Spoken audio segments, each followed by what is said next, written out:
আমরা সমাজে ন্যায় বিচার কায়েম করতে চাই। শিশু থেকে আবার বৃদ্ধ বনিতা সকল ধর্ম বর্ণ মানুষের জন্য একই বিচার। একজন সাধারণ মানুষ যে অপরাধ করলে তাকে বিচারের মুখোমুখি করে শাস্তি দেওয়া হবে, একই অপরাধ দেশের প্রধানমন্ত্রী কিংবা রাষ্ট্রপতি যদি করেন তাদেরকে ছাড় দিয়ে বিচার কথা বলবে না। একই বিচার তাদের জন্য আরোপ করা হবে। কোনো দায় মুক্তি নাই, কোনো ইউনিটি নাই। অপরাধী যিনি অপরাধ করেছেন শাস্তি তাকে পেতেই হবে।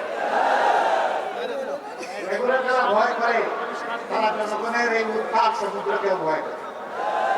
আজকে শুধু লক্ষ্মীপুরে না, সারা বাংলাদেশে ন্যায় ইনসাফের পক্ষে গণজোয়ার সৃষ্টি হয়েছে। ইনশাআল্লাহ হাবুটের পরে 12 তারিখ 11 দলের কাজ যেখানে দেওয়া হচ্ছে সেইটাকে জয়ী করার মাধ্যমে জনগণের সরকার কায়েম হবে ইনশাআল্লাহ। আমরা বলেছি আমরা জামাতে ইসলামের সরকার কায়েম করব না।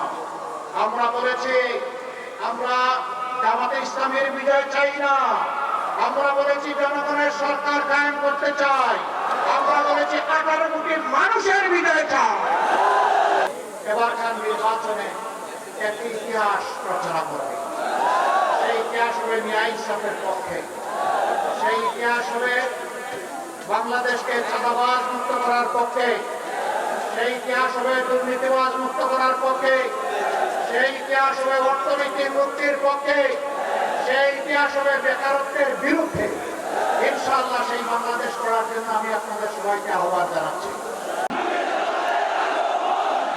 ফুলের পক্ষ থেকে রাম মোদীর পক্ষ থেকে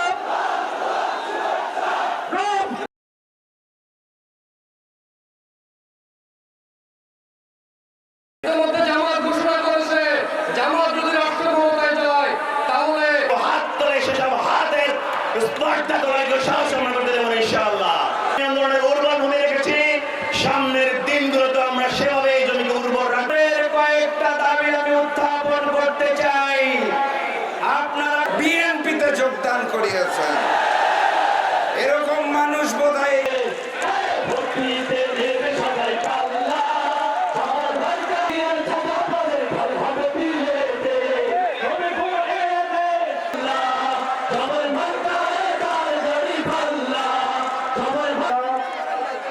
বাংলাদেশ খেলাফত মজলিস লক্ষ্মীপুর জেলা শাখার